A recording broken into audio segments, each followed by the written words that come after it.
Hey, welcome back to RacketCast. I am one of your hosts, Jay Bowler, and we're back for another week, week 2. There may have been detractors, there may have been haters out there saying that we couldn't come back and pull off a second episode, but look at us now. We're doing it. And I'm here, not with M, who you might remember as my co-host from episode 1, but with a new co-host who I'm going to let introduce himself and kind of tell you a little bit about himself. Hi, I'm Keith Harris. I'm Jay's co-host this week, and I'm also a fellow editor and owner of Racket, along with Jay and M and Jessica. I have been writing about music primarily, but also all sorts of other subjects, from arts to news to law, for about 25 years. I've been at City Pages twice, non-consecutively, as a sort of Grover Cleveland-like figure. And now here I am at Racket. Keith, unlike Grover Cleveland, left music journalism to study the law. And I don't think he's going to suggest many of you attend law school, but kind of a weird, wild career curve that we lost him to the prestigious, high-paying field of law, and then we got him back into music criticism, which we're thrilled about. I thought you were going to say, unlike Grover Cleveland, I didn't marry my friend's much younger daughter. Well, frankly, I've never asked you about Yeah, that. that also has not occurred. Beautiful. Yet. Well, what is occurring is our pivot into our first segment. We tried it on episode 1. It seemed like it went over okay, so we're trying it again. 3 things I learned in Racket. I'll kick it off. The most interesting thing I learned in Racket this week came via our feature story from Spencer White, who's the editor-in-chief at the Minnesota Daily, and he pitched us a story, pitch, of course, being a baseball term, about the 999 challenge. And my mind immediately jumped to some sort of triple play of an avant-garde Beatles track, but no, that's not it at all. It is drinking 9 beers, eating 9 hot dogs, all within 9 innings at a baseball game.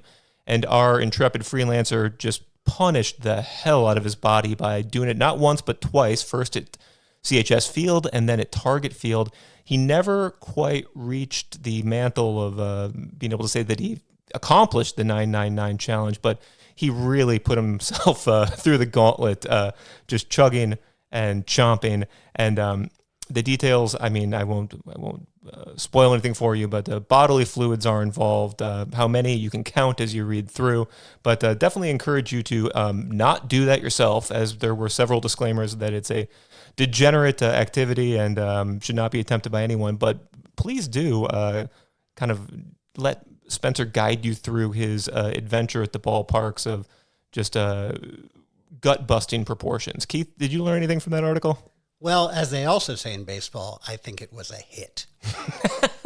We've yet to check the page views, but yeah, let's call it a hit. Yeah. Well, no, I mean, I think it's a hit, whether it's like a hit with the people, it's sort of he got on base. Completely, 100%. That is how we score things in the journalism industry, and without a doubt, yes. He definitely got on base. The on-base percentage, 1,000 for that young man.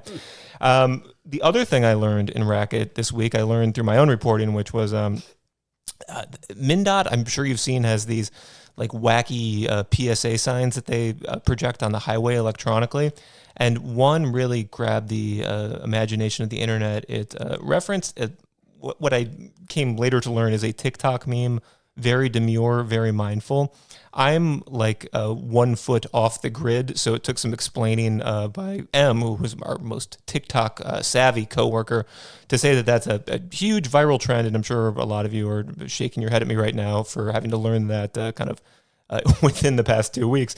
But I talked with the MnDOT team. It was very funny stepping into sort of the bureaucratic machine that makes anything happen within government. And they have a team of about 30 people from like 5 different departments, including the Iowa Department of Transportation. And I know those who view Iowa as a rival, which I would hope is most of our listenership, might not sit well with them, but they get together a few times a year, they brainstorm stuff, and a lot of the times it comes from younger MnDOT employees who then have to explain what it means to the older ones who've been there for decades, and ends up across the highway either delighting drivers, or there are detractors that say that it's a big distraction and we shouldn't be doing it.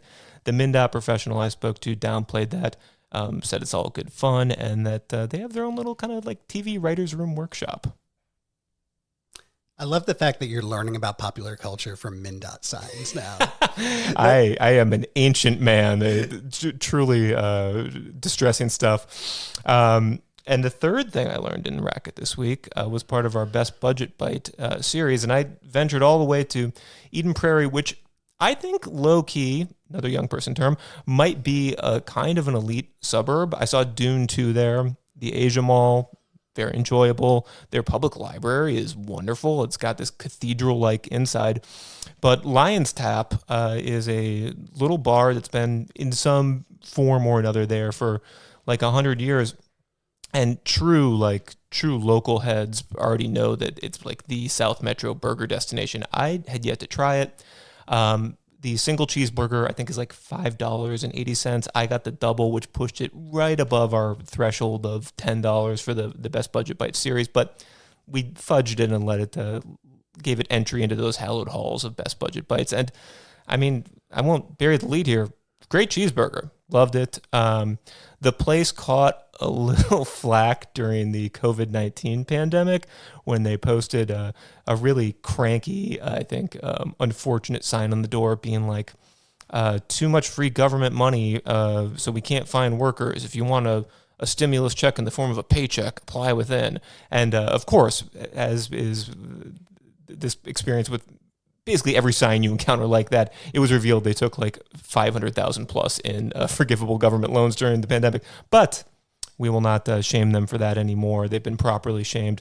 And we'll focus on the cheeseburgers, which are great. Keith, you ever been out there? To Eden Prairie? To Lion's Tap. No, I have not. Although I was thinking another place in Eden Prairie that we like is, what was that Indian pizza place that we... Oh, Pizza Karma, was it? Pizza Karma. Yeah, totally. That in Eden Prairie. That cracked top 3 on our just authoritative ranking of best local chain pizza places. And yeah, that place was great. Also, if you're having trouble hiring people, just like charge an extra $1 for your cheeseburger. I mean, they would still be in the Best Budget Bite range, right? Truly. And if restaurateurs are considering the Best Budget Bites criteria when menu pricing, I mean, you heard it from Keith right there. It's that easy. Just raise it $1. But I'm going to kick it to Keith now, and we're going to hear what he learned in Racket. Okay, well, the big thing I learned last week from, I guess I learned 30 things from last week's feature by M was about 30 savory baked goods. She does not have a sweet tooth, but 30 savory baked goods that she ate in the Twin Cities. And I don't know that I'd eaten any of them, at most 1 or 2. But it's a very handy checklist for just roaming around and eating delicious things. I tried to go to Diane's over in Northeast, which had one of her picks, and unfortunately they were out of that one for the day. But fortunately, they had plenty of others, including a coconut pandan pastry that was just so good. Like you ate it and it just melted in your mouth. And I had a sausage for lunch, a mung sausage. And it was the same way. Like the skin was so thin that it just like fell apart in your mouth, and it was delicious. So even if they don't have the pastry that M selected, I'd still highly recommend that place. It's not cheap. It's not a Best Budget Bite, but sometimes you got to splurge. Thematically, with last week's feature and then the $9.99 thing this week, punishing oneself with just prodigious food intake kind of is the theme of September here. M should have had to eat all those in one day. She should have. She can revisit and try and do it within, a 9-inning baseball game. Yeah. 30 pastries in 4 quarters. There we go. Also, I learned, what did I learn? Well, every time I go to the movies, I learn something. And unfortunately, it's often that I wish I hadn't seen the movie. And that's not necessary. That's the case with one of the movies I've reviewed recently, but not the other. I saw the Dennis Quaid biopic Reagan, which, I thought, well, it might be kind of funny because it'll be bad, but it's not funny. It's just bad.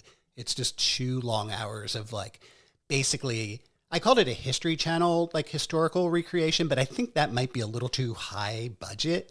It's more like the Christian shows where they have some guy walking around who's supposed to be Jesus and he doesn't even say anything. It was that level of not really, hardly even a movie.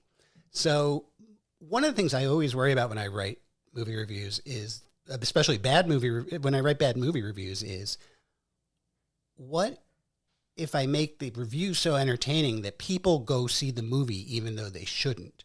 And so I was very careful in this one to say, do not see the movie. I know it might sound funny, but some guy dressed like Gorbachev, it's not funny. This week I also reviewed The Substance, the new French movie where Demi Moore injects some goo in her and then she becomes a younger version of herself, which is Margaret Qualley. And people loved it. A lot of people loved it.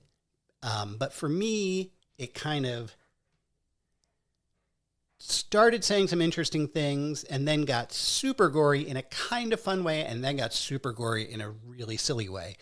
But lots of people disagree with me. So that's a case where, go see it for yourself. And if I'm wrong, well, you're welcome to think that. Keith, we're a big local angle shop, and you neglected to mention the local angle in the Reagan awful biopic. Kevin Sorbo made a truly what the fuck appearance, correct?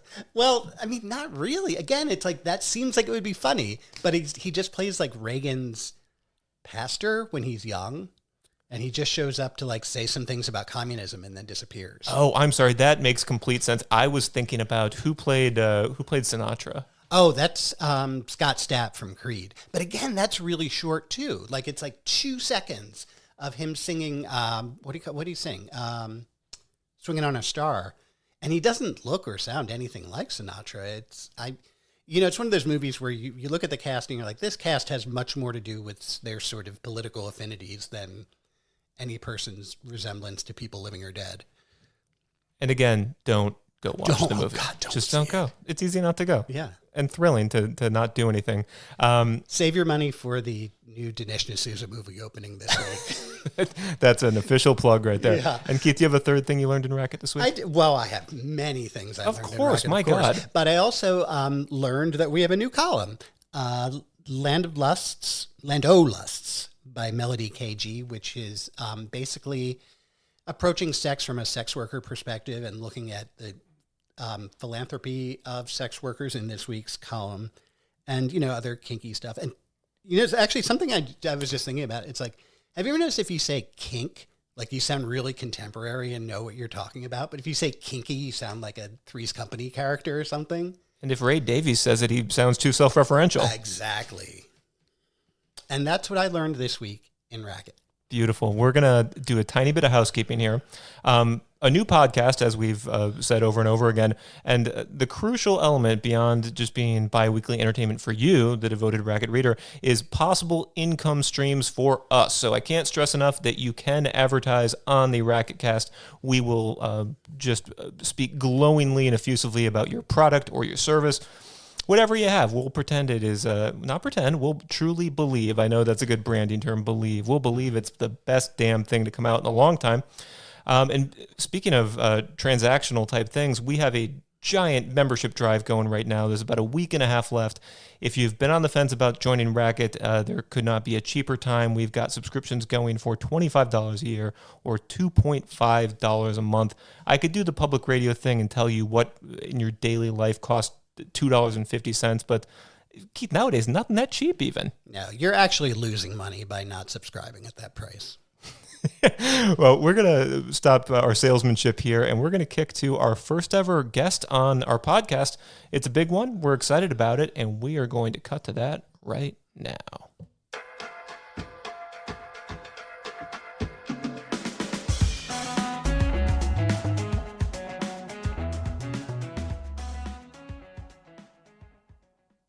I first met today's guests about 24 years ago when they were all still little tots fresh out of St. Paul's Central High who were starting to make some noise on the local music scene.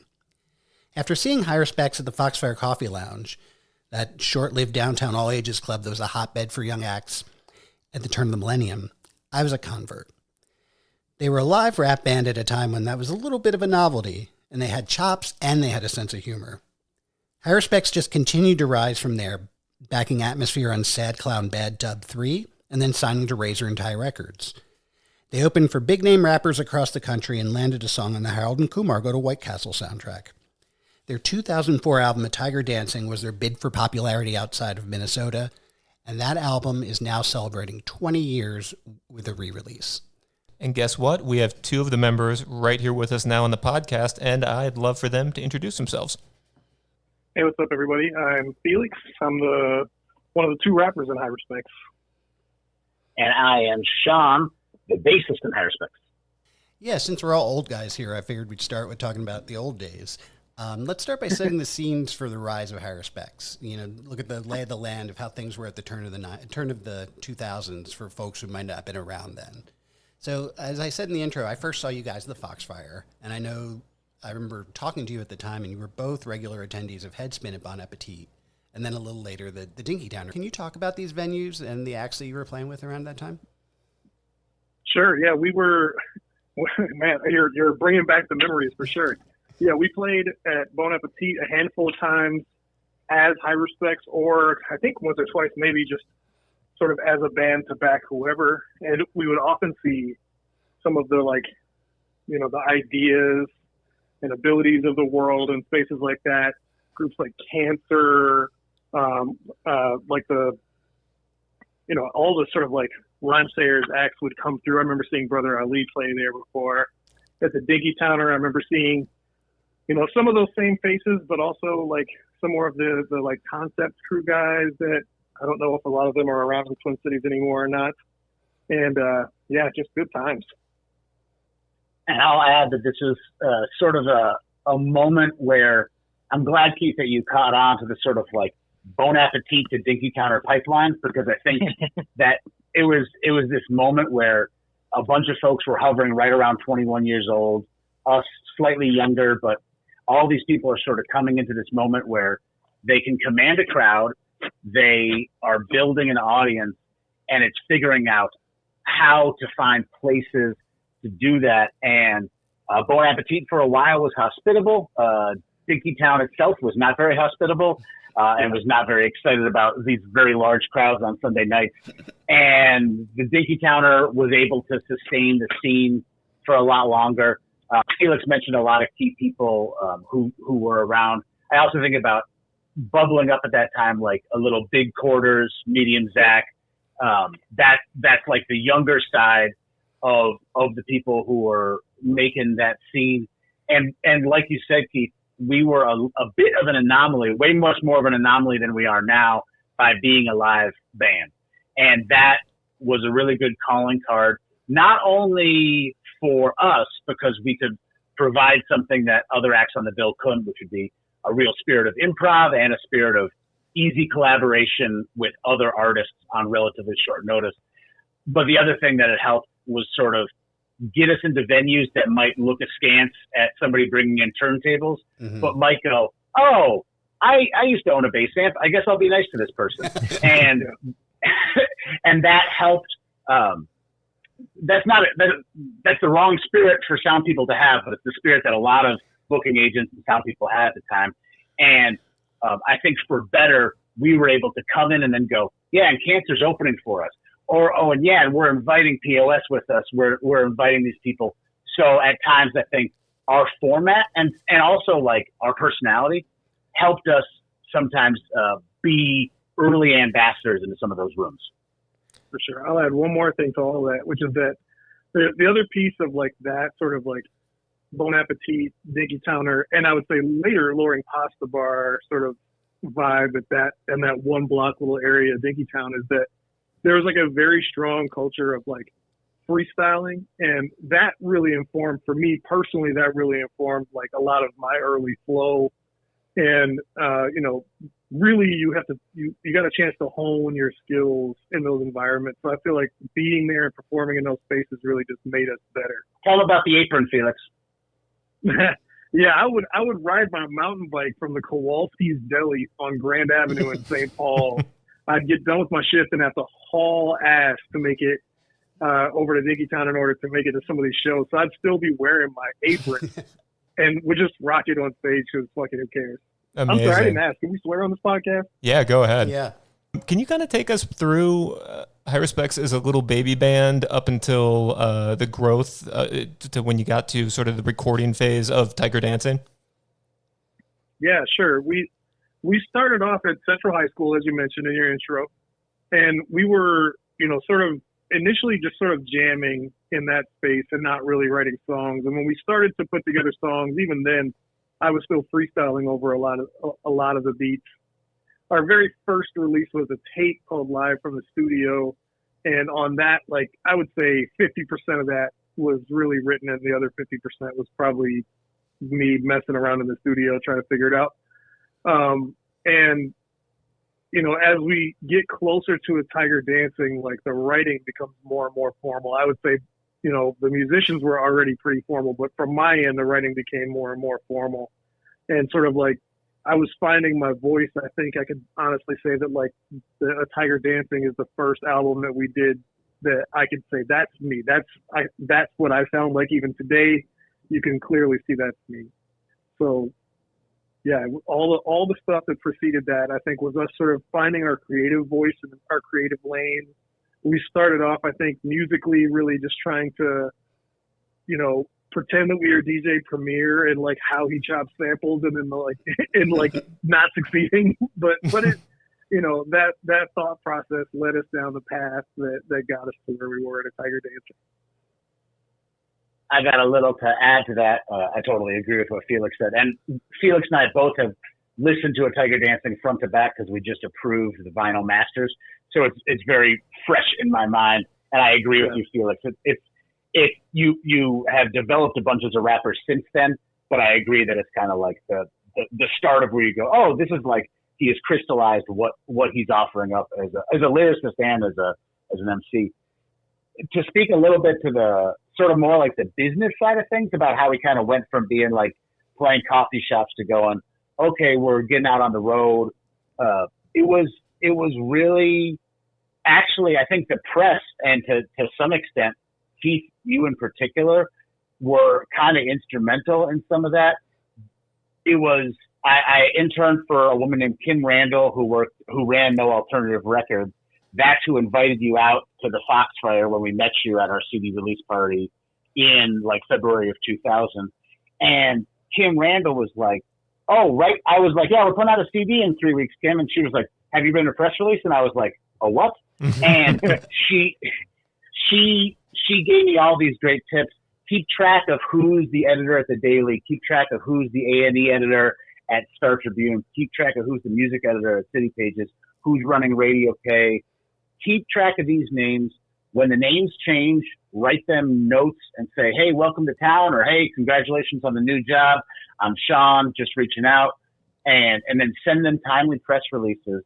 And through that, which is a skill that I think is relatively easy to attain, but it's something that people can be pretty secretive or provincial about, or it does take some amount of work to do it reliably. And I was realizing, I can sort of maximize, here's something I know how to do that Cancer doesn't know how to do. And to some extent, even at that time, Rhymesayers doesn't know how to do. So I was like, this can be A, what I can contribute to the culture, and B, this might give us a leg up in some ways.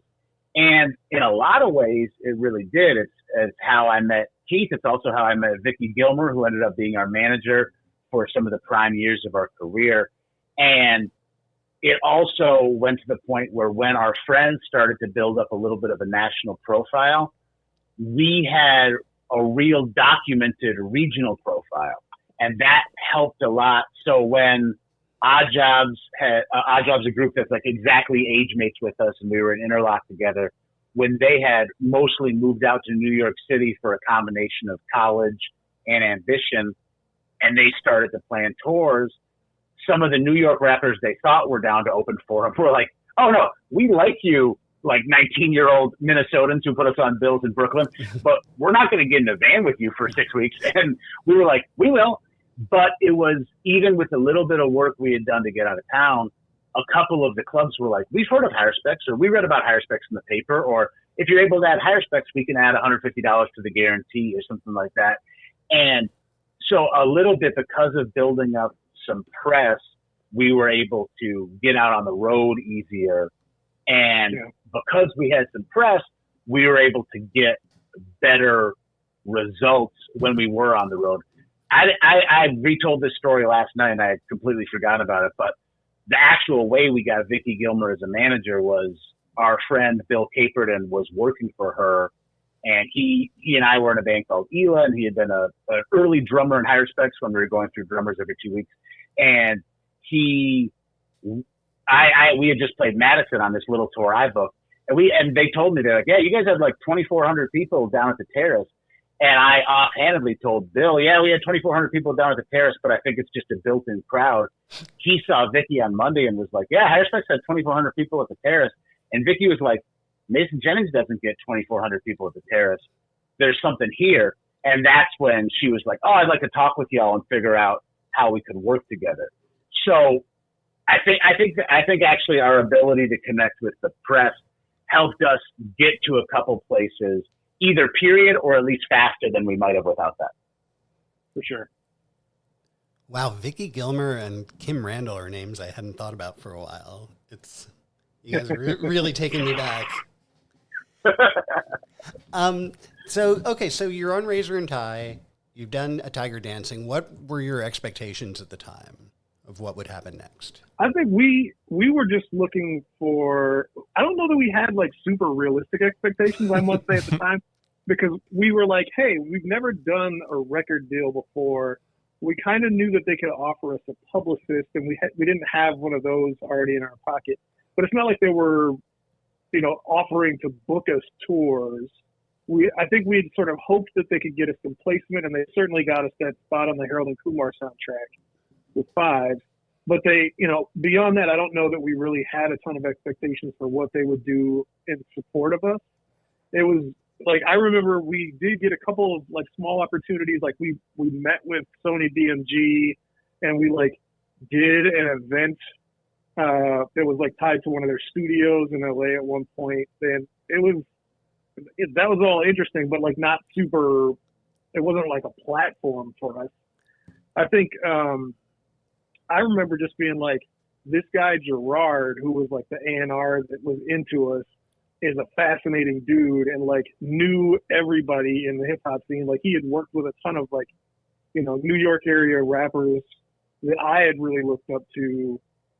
So I was like, let's see if there's any sort of like magic sauce that rubs off. And, no disrespect to Razor and Tie. Certainly no disrespect to Gerard there, but like, it didn't. The record, what we really got out of it was that the record was on shelves in places that we wouldn't have been able to get it prior through the distribution deal that they worked. And that, in an era sort of like awkwardly right before everybody was getting 100% of their music on the internet, like that was a thing that was like helpful to us. Because as we did go and like play shows in more and more spots on tour, we did find that there were a handful of people that had like found it, at places that we just didn't even know about. And a handful of people that were like, yeah, got it at Target, The expectations, I agree with Felix. They were pretty nebulous. And I think we felt some level of like, we are not going to play. We have ended up playing the long game as a band. I think at the time we were playing the like, can we at least add 50% to our income next year? Is this a possibility that it will work out? So we weren't in the privileged position of going, oh, we can take or leave it. That it was sort of like, we need to make this more sustainable. We had already recorded the record and we still got an advance. And we had to spend, I think, about 1/10 of it on mastering. So we had some money. My job that summer was to deliver city pages 1 day a week. And I was spending a little bit of that advance money, and most of us were doing something somewhat similar to that. But we didn't necessarily have an articulated view of it. And one thing that was telling for me was, what we might define as success, they might define as failure.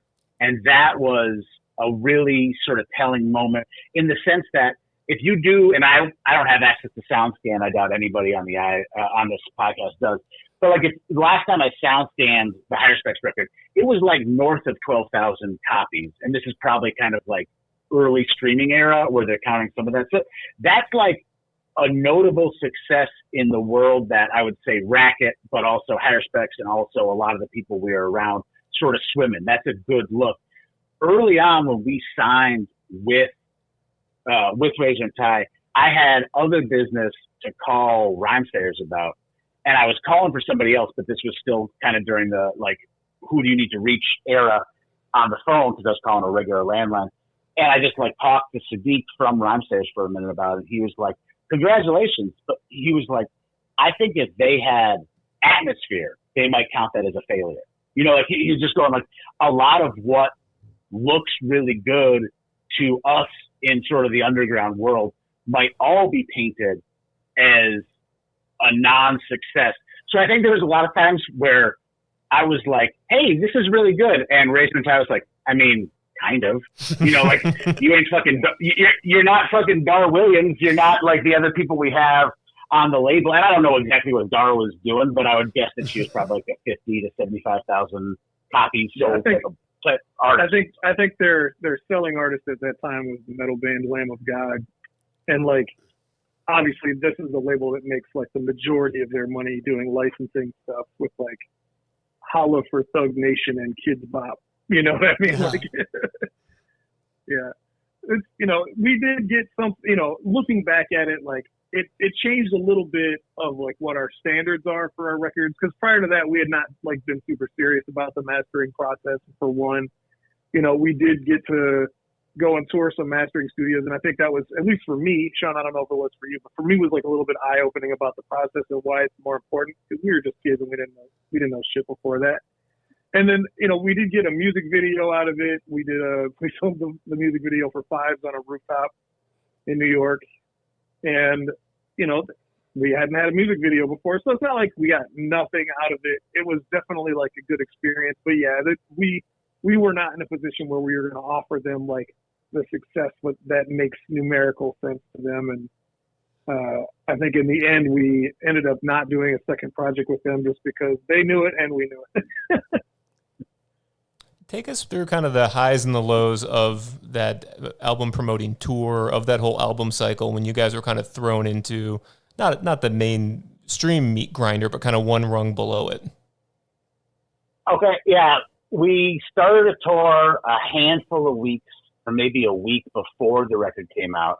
And it was one of the first times where we got to really purposefully bring a support artist out. And we brought POS out, and we had a van. And we are, like, legitimately talking today, probably on, like, the 20th anniversary of the start of the tour, because the record came out on the 28th. And we had gotten some legitimate but modest tour support to do the Warped Tour that summer. And that was a slight wake-up call, going, oh, we're doing something that on paper loses money, but because they can send us, you know, $300 per show or something, it's not actually a loss. As we're starting to do that tour, my immediate feeling was, this is going to be a slow build, label or not. So no part of me thought, like, no part of, you know what, actually, I'm an optimist. I think the very first show of that tour was in Cleveland. And I remember being like, maybe there's going to be like 75 people here, whereas our probably Cleveland numbers before that was like 30. And there was like 25. And I was like, oh, okay, nothing has changed except that I bet it's a little easier for a booking agent to just go, yeah, they're signed to Razor and Tie. You let them play before, let them play again. Obviously, it's going to go a little better. And generally, on that tour, I was just going, this is going pretty good. We got out to New York, like Felix said. We recorded a video. They took us out to an expensive Italian restaurant. We didn't have to pay anything. And I think it was just like really small wins. But on the other hand, like Felix said, we didn't have clearly articulated expectations. So it was more kind of like, it felt really like getting a single in a baseball game. Like you were just like, yeah, that's a lot better than striking out, but I can look at these other bases and see something. When it got better was when we were invited to go on tour with Cake and Cheap Trick before we had a record deal. And we found that out while in front of a hotel in Colorado. And I remember just being so excited. And Felix, I don't know if you remember this, but exactly what Devon said. She was like, we're going to be so much bigger than Oddjob. Yeah, I was like, wow, what a 21-year-old approach, not the sky's the limit. No, just like, we're going to be bigger than Alexia and Devin. And you're like, okay. But and Peter was like, I'm going to have to get new drum equipment. And then Cheap Trick was like, these fuckheads are not on a label and we don't like them. So they were like, Cheap Trick deaded it and was like, Kate wanted us. Kate had seen us in San Francisco and thought we were great. I'm going to make a minor correction here just because Cheap Trick is definitely like the ones who booted us off. But the other group on this tour was De La Soul, who I fucking wanted to play with so bad. Mm-hmm. So I didn't know that. That's amazing. I thought it was supposed to be Cake, De La Soul, Cheap Trick, and then us as like the little bitty openers. The little bitty openers. That would be our that's completely plausible. And actually now, if you listen back to a Tiger Dancing, Felix, I think twice on the record, actually, you say no Cheap Trick or Cheap Trick in like two of the lyrics.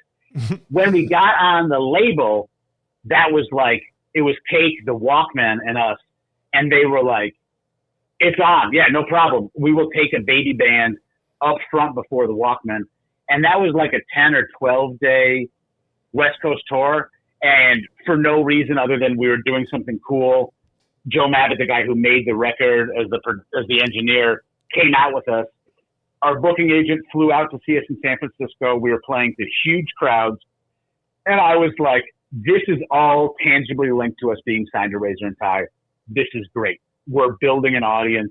We're hitting some people, and we'll be able to capitalize on that for years to come.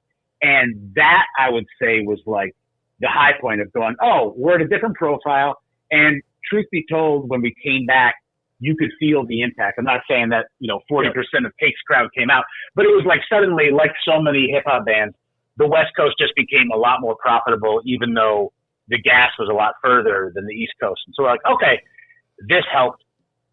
And one of the low points was Cake was like, y'all should come with us to Europe. And we were like, hey, Razor and Tie, will you give us some tour support to go to Europe? And they were like, absolutely not. And Vicky was like, there's a great history of bands getting big in Europe before they get big in the U.S. See A Tribe Called Quest, see The Roots. And they were like, yeah, y'all ain't The Roots. And it was like, okay. And that was that low point where you kind of like, oh, the money ran out. Like, oh, somebody looked at our account and was like, yeah, we're done. We're done, like, rolling more dice on them. And so you're like, okay, cool. And I just looked at it like, we got something out of it. That record is places we can still not get our music today because of it being on a Sony BMG label.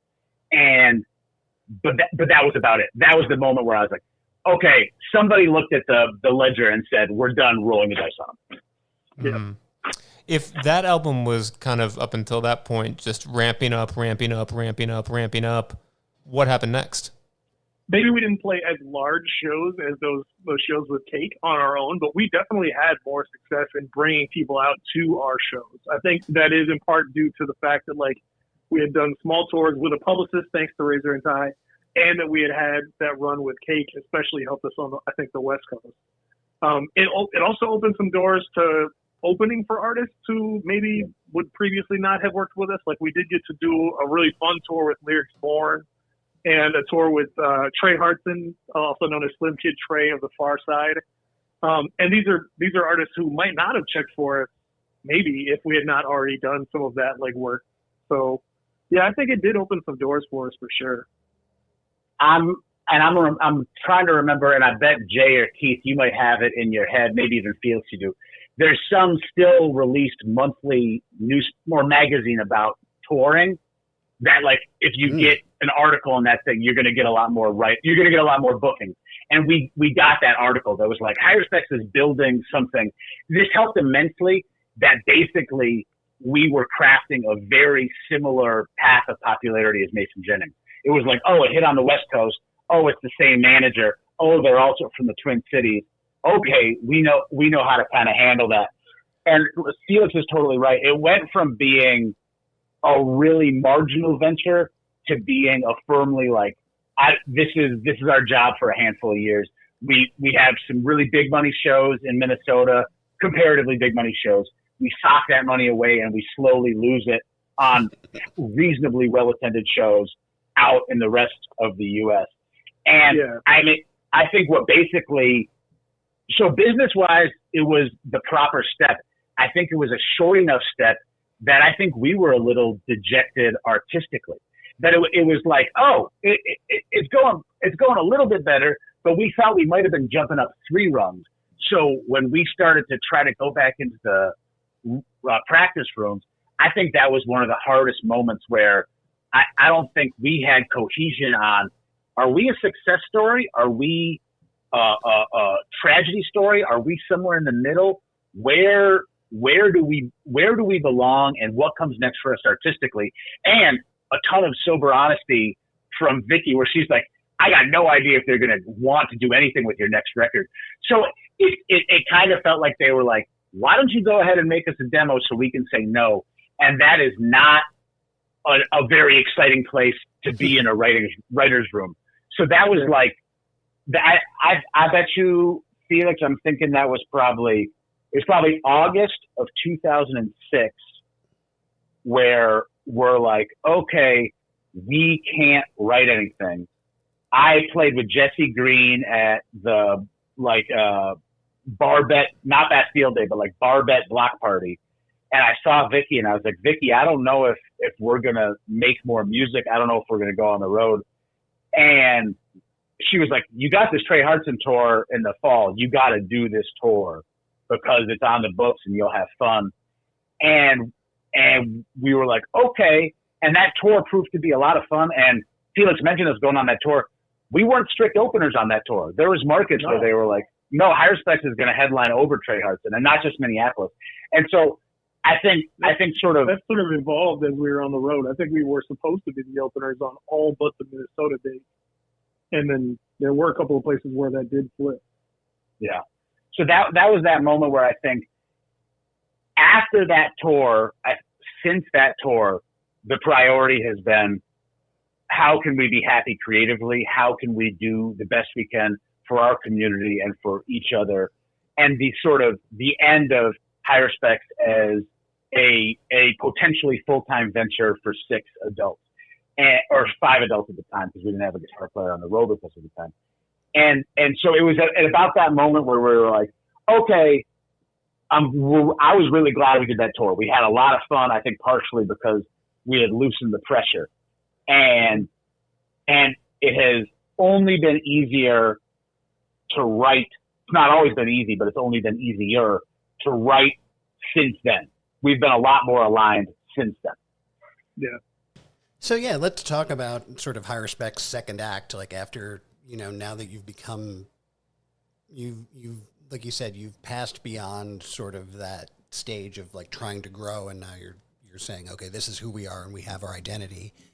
How's it been like now that you're sort of an institution, basically? You do the regular shows that have turned into the picnic, you have the scholarship. Like, what does it feel like having like a Heiruspecs role now in the culture in the region?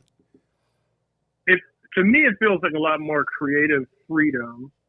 Like there's a lot less pressure, I think, to do the same thing that worked if you don't have to go out and perform it in 200 nights a year.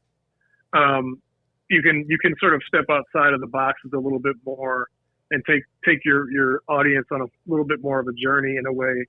And maybe that's like an artificial pressure that I felt as a writer at one point, but like it definitely did feel like it was there. I feel like I had to sort of like do a Tiger Dancing again at one point.